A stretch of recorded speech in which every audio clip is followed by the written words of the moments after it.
One of the artists that I was longing to speak to is now here in the Soundchat studio.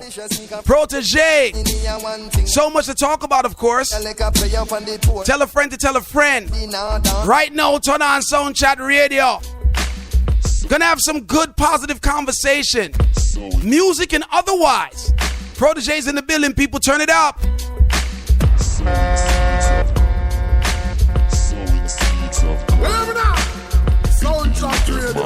Proto. Yo. Welcome, man. Yeah, man, I mean, man. Good to finally be in the building.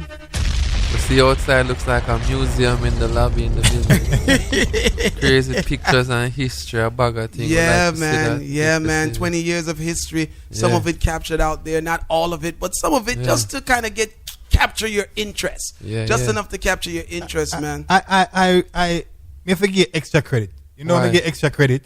Why? Because when them tell me say Protoje come, I say, all right, Protoje come, that, you know, prepare yourself. But when I forward and say, you alone trad. Nobody else. Just you alone are trad. I say, Protoje foreign, man. Them know the ends them, man. I forget the ends them, man. I'm alone trad. Yeah, man. Sometimes we just deal with it solo, you know. Not every time. Sometimes we just in our vibes. And we just there, so we pass through. Me not gonna even lie, me there Brooklyn and knockout. I'm been up and down, I'm wake up until 9 o'clock and it's like, man, I say, yo, man, gotta get to the studio. Listen, man, I'm so glad to have you here. It's one of those conversations that I, always wanted to have. And now that you're in the building, of course, we're going to be talking about your new projects and, the fabulous things that you've been doing. We just mentioned you earlier in the show as well.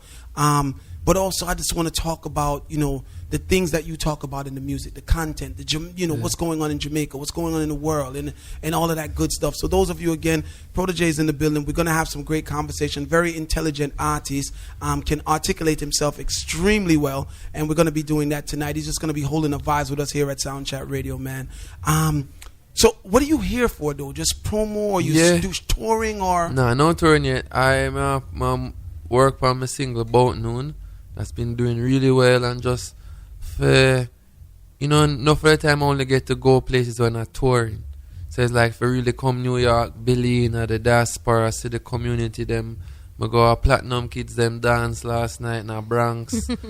Just be active. Holding that vibe. Yeah, make people see me in the flesh, go through, you understand, give out some CD, whole of vibes, or spend some time. And I have my show in New York, May 27th, Chronixx, me, Sister Nancy. Wow. It's gonna be something really epic. Me and him, when we and him do shows together, like people get really excited. How often do you get to do shows together? We've only done, like we've been booked on the same festivals before, like a couple, 2-3 times, but we've only done 2 shows together ever, and those were his shows in Jamaica in December. Wow. So that's the first time we've done shows together. So people were crazy. We did like 5,000 people both nights in Jamaica. And we're like, yo, let's keep it going. You know what I mean? Because it's a thing. It's a thing. Like, we have different fan bases, and we have same, they overlap and then they don't overlap. And but the thing is that even a Protoje fan who is hyped to go to a Protoje show is double hyped to go when him know say, yo, Protoje, Chronixx, and same thing, like a Chronixx fan are gonna be hype, say, yo, 2 of them, you understand? So it's like, it's our vibes. What is the energy like for you, you and Chronixx? Just, without the fans and without everyone else, just you and Chronixx. What's that energy like? Wicked. Chronixx is barely human, He's like out of this world, insanely good as an artist. So it's like, we just have a good energy from the first moment I meet him. Like he reached out to me on Facebook like years ago. Because like I was out before him like with Rasta Love and my first album. And he was like, yo, I'm a young producer. I'm a huge fan. I love your music. Would love to meet you and make you hear some beats. And I was like, all right, come through. So him come through and play me some beats. I was like, yo, you're good. And then him say, yeah, so I have some songs and some of them too. So I say, all right, now let me hear them. And when me hear from him open him up, man, I said, jeez, like, what the hell is this? Like, he's crazy. I'm like, yo, you're awesomely talented. And, he just about started his career around that time. So it's just the vibes we have. We have, like, a brother vibes. Now, many people don't know this, but your career started before a lot of the other artists in the new crop of reggae artists that's coming up. You were like the first one to really bust out in Jamaica, honestly. Yeah, that's true. That's true. I mean, like, they treat me that way too, you know what I mean? Like the bigger brother. Yeah, ask, talk to any one of them, you know what I mean? They kind of see me as that person that kind of even set the format with like me and my band and traveling with the band and doing all of these things. But I'm just proud to see like how Chronixx has like how far he has taken it, you know what I mean? And then end up calling me out on stage and stuff like that. So I'm really happy for him and happy for everybody in the movement that's doing good. Now, what was the beginning stages like for you as an artist, as Protoje the artist? Was it always a band thing for you? Did you used to do tracks and you went to a band? What was your original format? From my career started, I had a band, but I didn't have the amount of fan base to warrant going on tour with 12 people. So my first tour I ever did was like a sound system tour with Don Carleon and Pressure.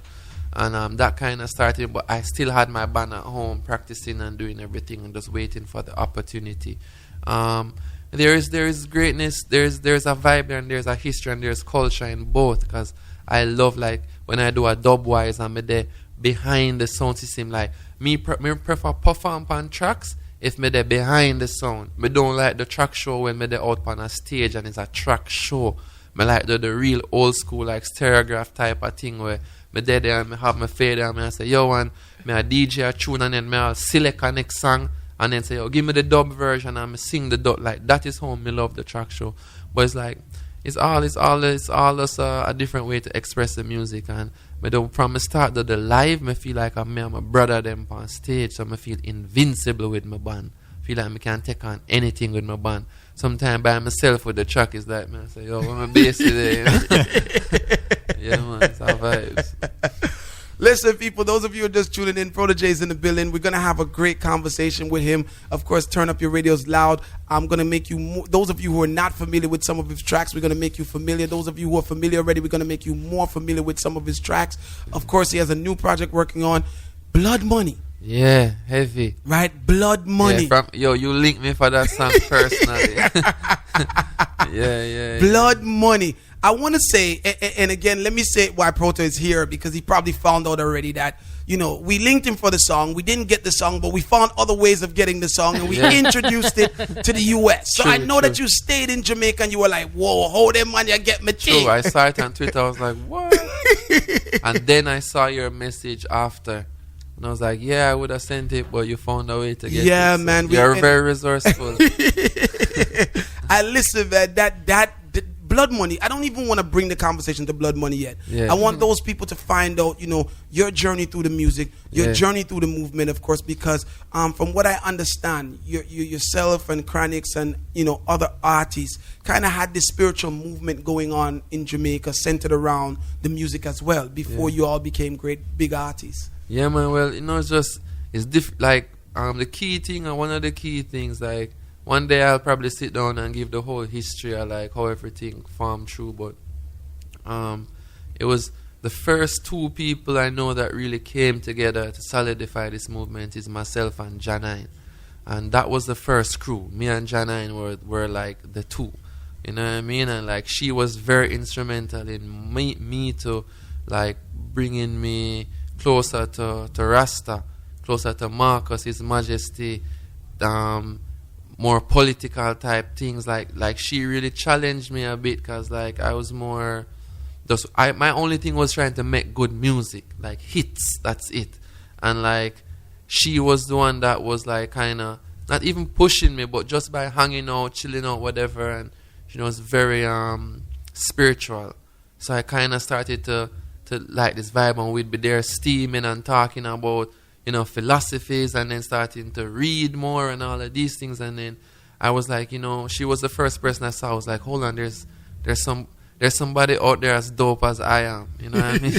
Because like I thought I was by myself in this new wave of reggae music thing, and I was like, yo, I just me. And when me hear Jenna, and I was like, yo, she's sick.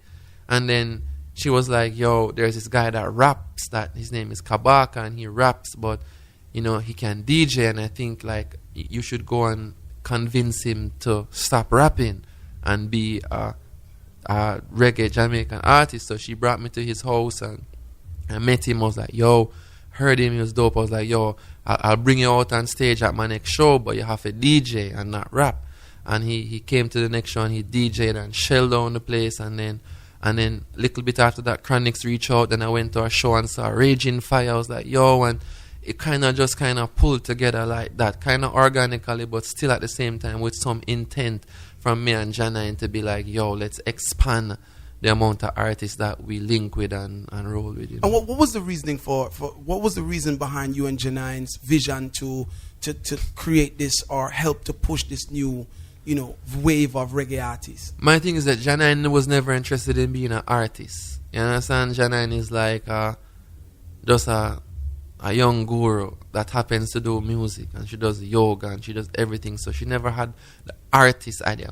Me now was like all about being an artist from a young youth, you know what I mean? So it's like that kind of helped to balance the thing. And I was like more that I needed company. I was very, very hungry for company, for other people to just, you know, you want like-minded people. So you're just like, you know, you want a movement. And I always told like my whole team that like, I don't want to be a great reggae artist in the worst era of reggae music. So I need company so that when people look back on this decade, they can say, yo, it was a dope time for music. Look at Protoje. I know you needed company because, you know, you had Bob Marley, but you don't say Bob Marley. You say Bob Marley, Black Uhura, Peter Tosh, Burning Spear, Jimmy. It's like you have the names them, and I knew that for us to get attention, we would need a movement, you know, because the movement is always bigger than one person. How did the movement actually kick off? So like that, just as Jamnesia.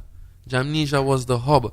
So Jamnesia gave us the space so you could go there on a night and see Protoje and Janine and Raging Fire on stage and see me singing background vocals while Raging Fire performs, or seeing Nomads on stage with us, and then people would just start to come. And I had success on radio with Rasta Love, and that kind of gave the movement a more global thing, and then it just kind of picked up from that, you know. And when once Chronixx came through now and started to go on his tear, it was like, yo, Protoje, Chronixx, and then the whole Protoje, Chronixx dynamic started, and I think that kind of helped to lift up everything, you know. What was it like when you woke up one morning and realized that the movement is now impacting Jamaica? It was awesome. It was awesome. What I know I needed, because I was doing well internationally, but what I know the movement needed was somebody that's going to come and like capture Jamaica on a widespread. And the moment I heard Chronixx DJ, the first time I heard him, like that first night, I called my mom, who is my manager.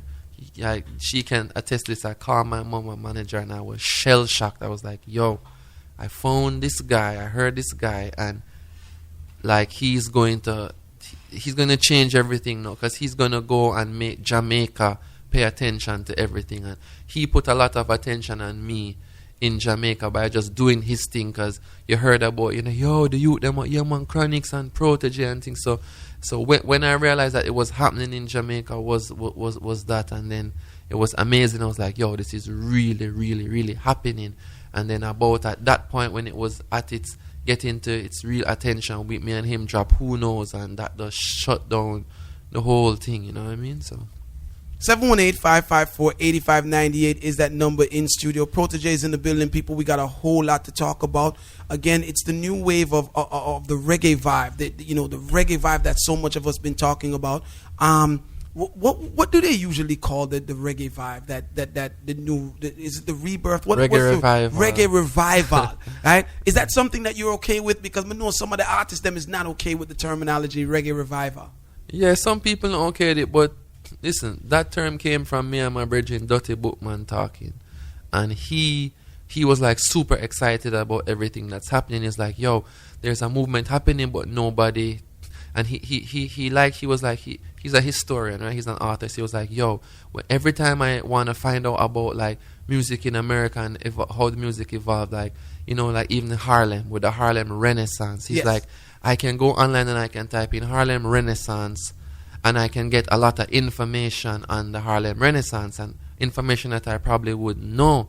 And he was like, we need a word so that just for the age that we're in, somebody can go on Google and say reggae revival, and something will happen. And be able to capture that time. Capture that capsule. And he was like, he's like, I don't want to call it the Renaissance, because I think that Bob Marley and the 70s and 80s is the 60s, 70s, 80s, the Renaissance of Jamaican music. So he thought it would be disrespectful to those people to call it the Renaissance. So he was like, the word I come up with is revival, because it's like, it's not dead, but it's still revived, where it's like, there's a resurgence. It could have been the reggae resurgence, but he just thought that revival was more catchy. So he said to me, he's like, yo, word is revival, like, make it happen. And then we just started to refer to it as revival in interviews, and it would expand. So it was his idea. It was a genius idea to make sure, and he was like, international press will latch on to it. And then, you know, Europe and everybody was like, oh, the reggae revival, the reggae revival, the reggae revival. And then it gave attention. So it was just him being smart. And it never meant any disrespect to the people that have been holding it down. And because people have been doing it. But what we've been able to do is just reintroduce it to a new generation of people. Proto's in the building, people.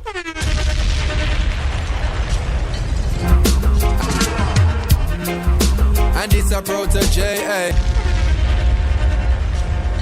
Yeah. What kind of success did you get from Who Knows? Who Knows was career changing. Like I think I've had the privilege to have a lot of big songs and career changing songs, and Who Knows was one of them as well. That just, I don't know, opened up UK to me, opened up the Caribbean, opened up the world. It's like, to me, and maybe you can tell me, but like it's probably the biggest song of my generation out of reggae music, you know, certainly in the past 10 years.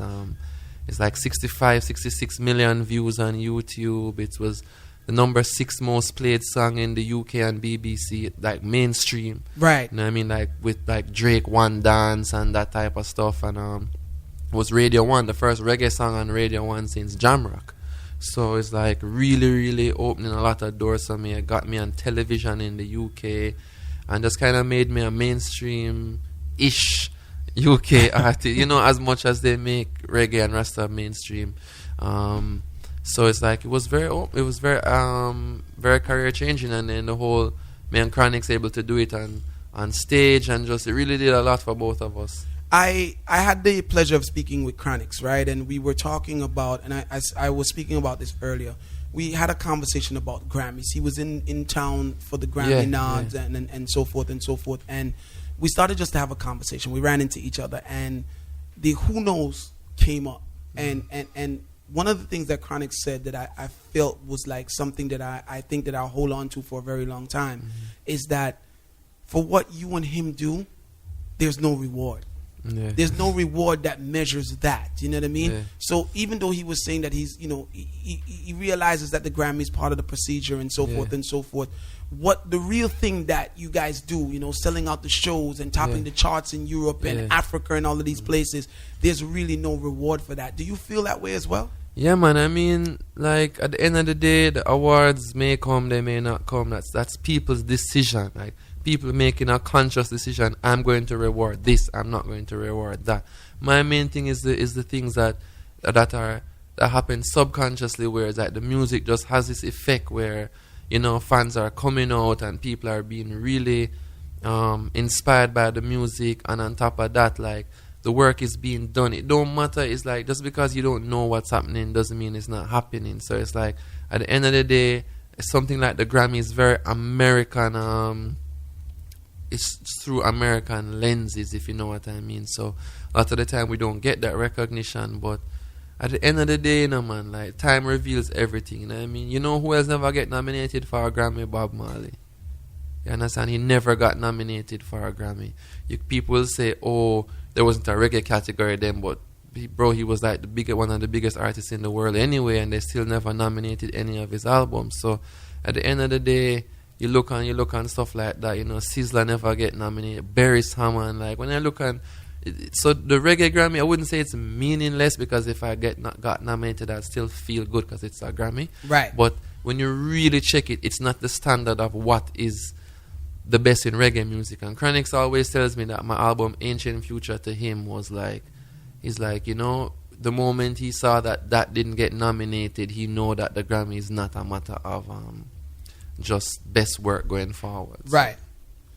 yeah.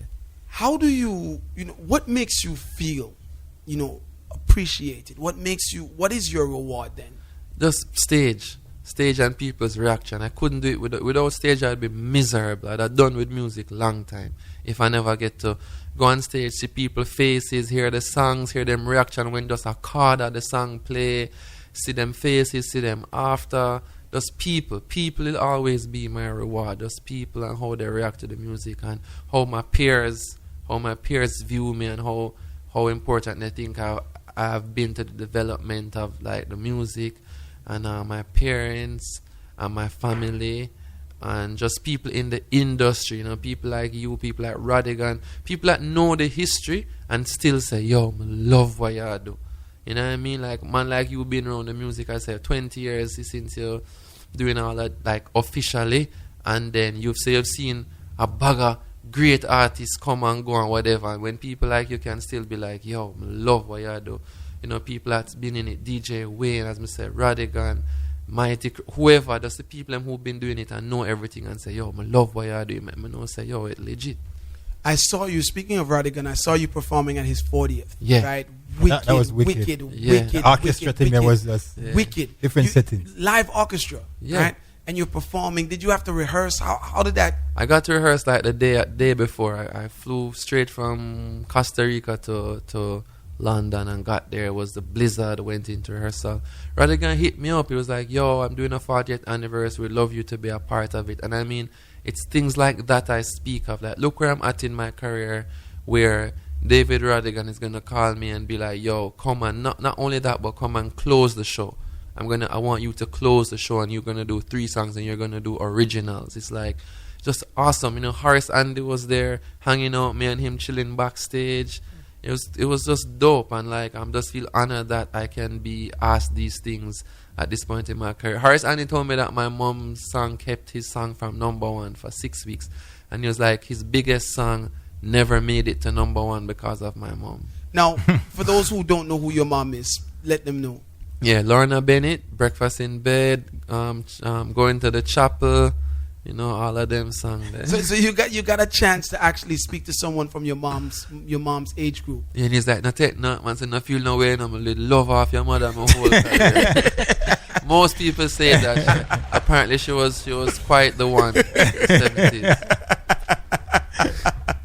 So listen, people, Protoje is in the building, and we're just trying to feel out his career and let you guys have an understanding of where he's coming from and his journey, and then, you know, later on we'll talk about where he is now, the new projects, the Blood Money, you know, the reason why, you know, songs such as Blood Money is important to what's going on now in the climate of our culture and our economy and everything in Jamaica, right? Yeah. 718-554-8598 is that number in studio. 718-554-8598 is that number in studio. One of the things that I think people don't really understand is how much you tour.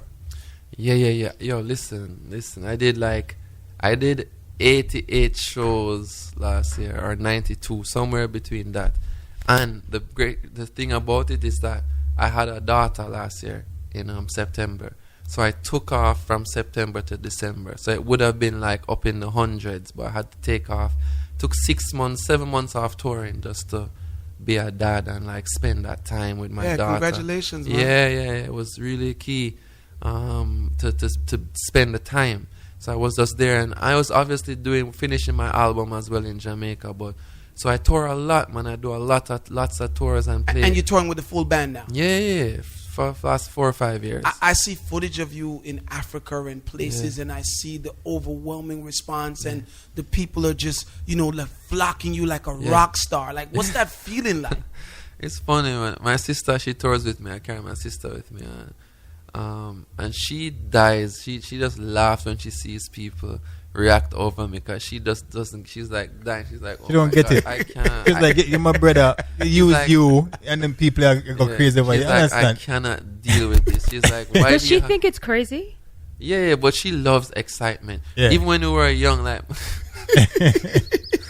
My sister does the most. I bring her with me everywhere because she just does the most. You know what I mean? So like, even like I would go to shows with my mom when we were younger, and my mom would do like a show in Florida, and they'd send like a limo to pick us up, and my sister would be like in the limo. She's like, "Where's it? Where the champagne? Bust the roof, bust the sunroof." You know, she's just always doing the most. So she has fun. She has fun on the road, and but yeah, like it's crazy. In Ethiopia, I've never felt so much like a superstar like when I went to Ethiopia. Wow. When I went to Ethiopia, it was crazy.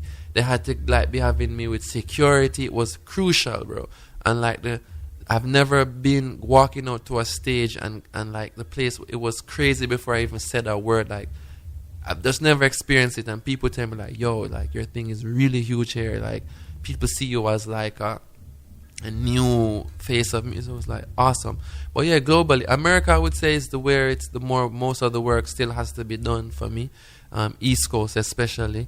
But you know what reggae music does to you, and music does to you, humbles you, you know? Because you're the biggest star in Jamaica or Europe or UK, and then you come and you play someplace in America, and it's like people don't know who the hell you are.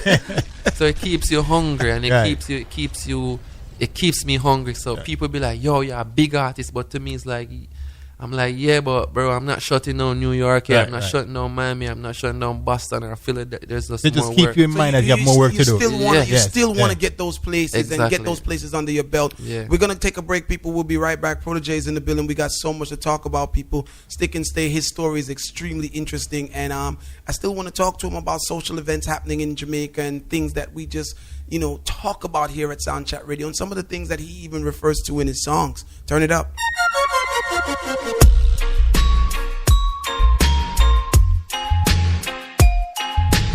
I said police in helicopter, and them a searching marijuana. This is the voice of Protoje, Sound Chat Radio alongside man called Martin. My styles like these. I said a word unto the wise is enough. Oh, it's enough. You can look but don't touch, but never touch my relations and such. Whoa, whoa, whoa. Cause out here in this jungle we roam. You know we roam. Every king has his throne. And if you enter my soul, but now you know about to protect my own. What? Protect my own. I will protect my own. Oh yeah. Protect my own. Get your style, watch your flow. Watch your style like. Well, bread basket from birth to the casket. I've heard they've been talking some words, I look past it. Well, I was brought up and taught of the tactics and learned that the lion not turn when dog barking. So what you burn, who you spark with, and then you have to go earn if you want it. But we not concerned with who hawking. When them spit can reach where we walking. Well, enemies in disguise wanna see my demise. Them no even realize I no wrong them. Because I see that in life you achieve something nice. Achieve something twice, then a problem. Well then, you can imagine what I face. Two up in my hands and another on the way.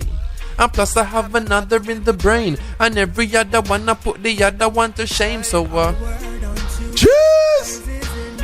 Oh, it's enough. Yeah, man. Protoje in the building.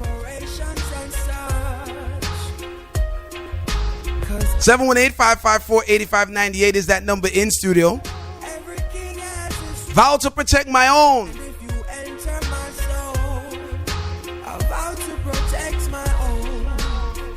Me again. 718-554-8598. Protoje said me again. Man. Yeah. A lot of the music that you make, when I listen to the content of the music, it definitely it steps on some social toes. Yeah. You know what I mean? How important is it for you to address social issues happening in Jamaica?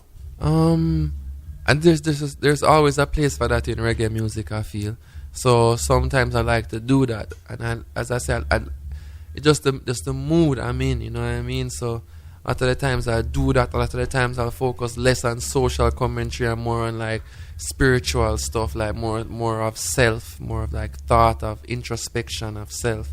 And I just find it's a balance that, and I think I'm good at it. I was raised that way to notice the things that are happening, you know what I mean, and be aware and be conscious of it. Now, enough time people say, people need to do more social commentary. But listen, if somebody don't sit down and read in the papers or like is having the conversations in a them house about it, you can't expect them to go sing music about it. You understand? So it's just that I've always had this political interest, where how my mom grew me, and my mom's obsessed with politics and just running of countries and what's happening. So it's like I get to notice certain things. I would hear conversations and be like, okay, all right. So I'm just equipped to speak about these things, I think. Do you feel like your peers should do a little bit more about it, or No, I just feel anybody should do what they feel inspired to sing about. I do just say, if it's not your thing, it's not your thing. If you don't have the knowledge of it, do I feel that people should be more involved in what's happening? No, maybe people should pay more attention. But at the end of the day, a lot of people are frustrated with politics and just be like, yo, I'm done with the system and whatever. So I just feel like people should sing about what they want to sing about. I'd never put that pressure on somebody to be like, yo, you should sing more about this, because maybe that's my job and maybe you have a different job, and there's space for everything. How does Blood Money fit into the scope of your lyrical content? Blood Money just change up everything again. That's another career changing song for me. That make every Jamaican and home and abroad know about me more through Blood Money. People be like, yo, say, me never really rate your thing first, but the Blood Money thing, they make me listen back some other thing, all the one about Lordy Daddy, bad too. You know what I mean? So I've been doing songs, been doing political songs, been doing social commentary, but Blood Money now, Winter gave me a challenge, make a song that bust from the streets out. And I think Blood Money was that song, and just the way how I started, and just the way how it's in your face is less metaphorical, less, more surface level. You get it as you hear it, as opposed to say, Kingston Be Wise, maybe somebody say, I wonder what that song is about. Let me listen to it a little more. But Blood Money is like, bam, from you hear me now watch enough, it's like you get what the song is about. And I think that song, Lisa Hanna came up to me after Chronixx show and she was like, this song is the vanguard of social commentary for your generation. I was like blown away. I was like, wow. And that's huge. Yeah. That's huge. But when I heard the song, I just had to get my hands on it. Like, yo, Blood Money, Protoje now get it to me. I forget that song, yeah. Me no business. I forget that song, yeah. And, when I dropped it here on Soundtrack Radio, when we dropped it here on Soundtrack Radio, and we are beat it. Don't ask if DJs was calling us sound man, radio disc jocks. Yo, let me get, no. No, we're not giving it away because you guys don't even know what we had to do to get it. You know what I mean? Call Proto. You know what I mean? And wait. You saw the reaction. It's one of those songs that for a very long time, it's one of those songs that you drop as a radio disc jock, right? And because I don't even think Soundman felt the impact right away. But radio, right? I think radio got the first real wave impact of the Blood Money, and you feel like when you drop it, the phone lines ring. And the phone lines ring and people are saying, oh, sing that song. That song that bad. Yo, that look at you, then I feel like he might get himself in some trouble. I call up certain things in a Jamaican ray. It was that instant, that instant response. And then later on, Soundman start take it up and so forth. But I feel like this one was a radio one. It was the streets, of course, because the streets felt it, but I felt that the radio had that bigger impact. Yeah, man. Radio in Jamaica was rotten with this song. Rotten. When you did that song, did you get any negative backlash of Not to my face. Like, I probably heard some stuff, or some people say, it's an informer song. But at the end of the day, my thing is people always point to poor people as a problem in the country. And I was like, bro, all of these people who you call gangsters and criminals, them boss is some clean-cut brother. And I'm like, if you're going to be pointing fingers, people always say, yo, if you fix Jamaica, just drop a bomb in the ghetto. People say them thing there, but I'm like, bro, like the problem is not poor people and ghetto people. The problem is the people in higher positions that do these things, and we know the stories. And I hear the stories because I'm in this space to hear the story. I'm in this space where I hear big top boy in Jamaica. I talk about when them used to kick ganja off a plane in in the 80s. See. So I get to hear these stories that people don't hear now. When I go run up and call people name because I'm not stupid. But at the end of the day, it's like, I go tell you, your job is to speak about what's happening. My job is to speak about, I look, I see, I get inspired, I speak what I feel. And I'll always do what's best for the song. It's a core song for you. It grabbed the attention of the core. Yeah. Shook them up. As you Yeah. said, no, people are saying, oh, Protoje are bad. That youth are bad. Yeah. What's the success with it internationally? Do the international folks get it or? Yeah, man, them all right. I had a conversation. Who was I having this conversation with last night? I think I was having this conversation. It was like, yo, the key thing is to make sure that even if they don't get it on a real deep level, it sounds good enough so they get it. The melody sounds good, the Right. beat sounds good, the pattern. But people really get this. A lot of people in Africa and Kenya always like, same thing are going on in Kenya, same thing are going on in Nigeria, same thing are going on. And it's like people kind of log on to it and it's really catchy. But you know, things take longer in the international market. So after this summer of touring it and working it, we'll see where it stands globally. You know, Blood Money. Protoje, you have a new project, right? yeah, man, new thing ready enough right now. Ready enough. Now, is this from the new album coming, or is this just a single? Nah, album things. Album thing. Summer things, very, very soon. June, July, look out. Yeah, man. Now, you have a single though. The Boat Noon. Yeah, but no, not like the official first single, but Blood Money there on the project as Oh, well. but Blood Money is also on that project. Yeah, Wow. for sure. Couldn't Wow. leave it off. I didn't want to put out Blood Money so soon, you know, but it's like from the night to do it now, the studio winter is like, yo, this have to mix and put out right now. So it was like, Blood Money came up about 7 months earlier than I had wanted, but you don't know when something just in the studio have that vibe, they were like, yo, send it go road right away. And the energy everything was just history from Right, there. right. Everything just history from there. Right. Talk to me about the new song. Yeah, man, Boat Noon, the woman them love it still. Like that are the most thing me know. Like, you know what? Boat Noon is doing so good where it's my fastest song ever to like 500,000 views on YouTube. Wow. Including Who Knows and Blood Money and everything. So it's like, it's really catching on. It's like, but it's catching on that level where it no bust and run like Blood Money, but the numbers show it's streaming better, and Spotify is like, it's very much more global and then outside of dancehall and reggae music. So hip hop DJs hit me up, be like, yo, I love this new joint, bro. You know, when you hear that, like when it starts to be called a joint, you know, it's outside of music. So it's like people are really responding. Yeah. So like my main thing now with Boat Noon is forget the core behind it. Because if you have the core behind it and then it has the international, it has a shot. So I really feel that this song has a shot. It's like 700,000 views in less than a month out. It's just doing awesome and the girls love it.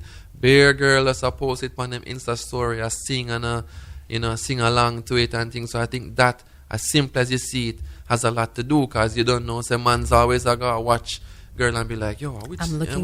Which this song, and- yes. And then, so the thing is in there, from you have the girl in your corner, you'll never go hungry. Your fan base is ridiculous, man. Yeah. Ridiculous. It's a vibe. 700,000 1,000 views. views in a month. Yeah, about that. That's my fastest song to that. And I'm saying, think about how big Who Knows is, you know. But you know, it's like, so I know it has a chance. So my thing is, I'm very, very honest with myself with songs, and I'm very, like, I study everything so I know numbers, I know how things are going. So when I see that I have a song that, okay, people are responding to this organically, it's swelling up, it's moving. No, I put all my attention with it and try to do my best to make it break. Let's take a listen to it. No, and this one I no play tell. And this one is available now, right? Yeah, man, out and about YouTube, Spotify, iTunes, everything.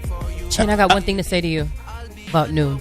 About noon, okay? About Noon. I'll reach the studio about noon. Jeez and peace. Oh, Wait, sir. God. We go to that thing. We don't know where we're going. When Chen come on, I'm going to just start texting. Protoje, we don't know where we're going. So Team. them kind of live. About noon. Okay, you guys will get the point. Listen to your lyrical delivery and you know, or you deliver your lyrics and you know, bam. who are the people who inspire you while you're getting into the music business? Aine Kamoze, Damian Marley, Jay-Z, Slick Rick, Tupac. If I had to, off the top of my head, those people. Like hip hop is really what I grew up listening. Right. So when you hear a song like Bout Noon with that hip hop, Yeah, that's what the hip hop. I Yeah. live this. So that's the easiest way for me to make music. Like from it have the hip hop groove, them and know exactly how to navigate it. Like I'm really like a hip hop artist at heart that translate it in a Jamaican reggae. But hip hop was my school of writing. That's where I learned to write music. Interesting. I know, same thing I said. Sure. I got a question for you. I heard as we're listening to you mentioned YouTube, you've mentioned Spotify. How active are you in your social media with like right now? Like, are you hands on? So if someone sends you a message, is it going to you? Is it going to a team? How hands on are you with social media? Instagram and Twitter, I do myself. Facebook, I'm over it. You know what I mean? My assistant does it. You know what I mean? And I have like a Indignation Collective, my company page that does social media as well. But yeah, Instagram and Twitter, I do my own thing. And you follow. I noticed you said you follow the views and stuff like that. So how often do you check in with these things? Like, is it something you do on throughout the day? Too much. Or So you involved. But I mean, you you, involved. like you said, for this song, you Right. can see girls. He already sees it, right. Yeah, man. They Fan can them see. thing there, man. And then my team, they on top of everything. But like in terms of numbers, that's my thing. Right. So like Spotify, like I have the back end for Spotify. Like I go meet with these people myself and speak out. Like that's my thing. And I have artists that I manage as well. Yes. Like Savannah, Leela. So I have to be on top of everything. I've been self-managed along with my mom. We started out just both of us. So like I have had to be versed in these things. You're not gonna. So if I have a meeting, I'd be like, okay, well, the song isn't performing as well. I'd be like, well, look, it has, and I know I'm obsessed with numbers. You know what I mean? So I can tell you that, like, say, Who Knows gets 90,000 views a day. I need to make sure I do this when I go into a meeting with somebody. They'll be like, yo, this dude knows his thing. So it's like it's very important for me. And you know, before we go, and again, this is just my opinion. This is also the part of it that a lot of people don't understand too. The new reggae revival, as they call it, right? These set of artists seem to be more in tune with the stuff that he's talking about. Right, the technology. You know, the right. younger, the brains are fresher, and you know, it's. And I'm not saying that they got into the business for the mere fact of making money from reggae. Yeah. But what I am seeing about your generation of artists is that they know how to deal with it professionally. on a business level. Yes, And yes. take advantage of every step along the way. You know what it is though? Is that the thing is that the music and the business, it changes so fast now. Back in the day, it would change like every 8-10 years. Like no, the strategy I used with my first album, I could never use it now. It's a YouTube has different impact now because of what Spotify has done in the past 3 years. So it's like if you're not on top of it, you're gonna be left out. You won't be able to evolve. And I think that's the thing as an artist, you must be able to analyze what's happening and then evolve, because then you'll have the power as an artist. And as I said, my main goal was, 2010 to 2020, establish myself as a premier artist in the music. And then 2020 to 30, Jah willing, have life and everything, I established myself more as a producer and artist manager and run my label. You know what I mean? So it's just the stages I've been trying to work on, it's different stages. You said something about Noon. I've been wanting to say it when my assistant told me that she's like, About noon? she's like, what are you going to do when I call you and tell you I'm not coming in till about noon? Exactly. And I couldn't take it because I don't want to think about that. Exactly. Just come through, man. Irish gin. Listen, About thanks noon. so much for passing through, people. Protoje, it's always a great, great honor, great vibe when Yeah, people man. such as you pass through the Yeah, studio. man. And again, bro, like, I'm not saying this because we're on radio, Yeah. and I think I've said it to you before. I'm really proud of what you've Give thanks, man. done, and what you're still doing. And one of the things that makes me so obsessed with your type of thing and your whole career is the fact that I feel like there's still so much people that need to discover what you Yeah. guys are doing. Yeah. So it's like we know, and you know, when you get into that conversation with somebody who doesn't know, it's almost like you have an advantage in the conversation to be like, Proto, you're mad. They're mad. So definitely we champion what you're doing. And, you know, as far as the development in the East Coast, because I know how the thing go. You can't conquer every place at one time. You know what I mean? So we'll continue pushing the music here and giving the strength and all of that vibe. And definitely wishing you all the best with your thing. Give thanks, man. Give thanks. I'm going to come through May. This is just the preview, you know. It's a May when I have the show, you know, May and Chronixx show. I come through a couple of weeks before that. I spend some time. I can't take the cold. I left tomorrow. I go to Miami. I can't deal with it. Them tell me say spring. I carry some bag of things. Spring yet. Oh, it was supposed to snow. I joke this, man. So it's like, I come back in May and I carry a new reggae anthem for you, I promise. I need it, man. I need it. And bring the album and play a 1 and 2 thing, and then we can really reason. Because here's the thing, and again, those people, please forgive me. I know we're gonna come up at the break, and then we come in with five questions for Kerry. But here's what I'm saying, Proto. This vibe is incomplete, and let me tell you why it's incomplete. Right?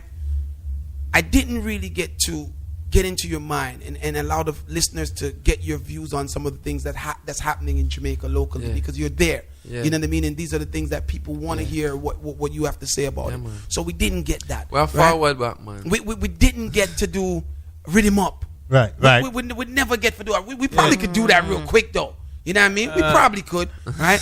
And then also we didn't get to let your fans, because I know the phone lines were ringing, but we were in the middle of the conversation, and I didn't get a chance to open it up, you know, and let you talk and let people talk to you. So again, this is to be continued, my brother. Yeah, that's the word, man. To be continued, my brother. Ninja, make him squeeze a little one. I'm trying to find the right rhythm. You know what I mean? Because you know, 718-554-8598. Protoje is a lyricist. Just give him a rhythm. Right? Just give him a rhythm. It doesn't have to be a reggae rhythm. Get the man a rhythm. I met the man spit some things. And then, of course, we go to commercial break and call Kerry's up next. 5 questions with Kerry. So those of you who still want to, you know, get in touch with your ability to buy a property, Kerry's the person to call. And we're going to be doing that in a few minutes. All right, let's work. I'm saying I love the behind sound kind of vibes. You know what I mean? So Protoje, you ready? Let's work.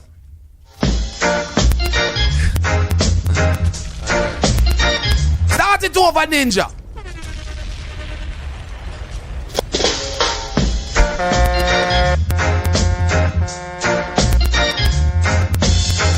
Protoje, soundshot style. Check the vibe.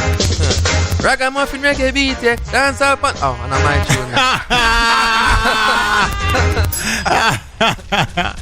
Wait, say it bad, but I know your song. Yeah, I know my tune. Big up Original Coffee. Big up Lila Ike. Big up Stefano. Okay. Soundtrack. I never been a shatter, but I seen a shatter, meet a mean a shatter, and get shot up by a senior shatter. I seen a mother, seen her son dead, a ground black or brown. No say that's a command, she need a shatter rum man. No need no doctor come pronounce him gone, him don't seem calm. The shatter keep him ounce and gone, and if him touch the root again, sound shot them over. A group of friend a bust it like a juta man, and me say I never been a feddy, but I seen a feddy take a piece of evidence and plant it on the scene already. Me see them kill 7 youth out there. I never shoot out the execution. I saw them do it out there. I that me hear a echo round the ghetto. I hear it from a distant hill. A response still. I get a instant chill when infants die. When them drive by in a instant sigh and things start fly and them a cry. They never could have loved you, J.A. like I love you, J.A. They never could have need you like I need you. That's why I be stay. I know me not gonna left you for another land. It's not my play. I me say not my play. I me say take control of them. Tell police officers and soldier men. I say we want trod with streets and road again, so we can hold we head high and proud again. And then not only then take control of them. Tell police officers and soldier men. I say we want trod with streets and road again, so we can hold we head high and proud again. Then and only then, alright then. Me now watch no face beg no more pardon. Enough drugs money they a cherry garden. Enough individual society applauding. You cannot sound chatter when them get them starting. But enough sound boy want altercation. We kill 3 sound now we no see no station. Easy Protoje representing Soundtrack Radio. We say we play what we want to play when we want to play. So I like it. Do you like it? Yeah, easy vibe. Thank you so much for passing through. And to be continued. Yeah. To be continued, right? When the album is ready to go, I want to get you back in the studio, right? So those of you who are listening, please, we're holding Protojes. Proto, we're holding you to it. You're back in the studio. Yeah, man. 100% in all right. And we'll flash got Guyana this weekend too, so Grenada this weekend. So if nobody there about and Trinidad the day after, coming on of Caribbean people there. So yeah, man. Yes. Thanks so much for passing through, Protoje. Give thanks for the work, man. Yeah, man. Give thanks for the work. Thanks for the new talks. Thanks for the new talks. Bo 12. Bo noon. Bo noon. Don't worry, you'll hear it, Chin. Bo noon. Oh God. No, and this one no play test.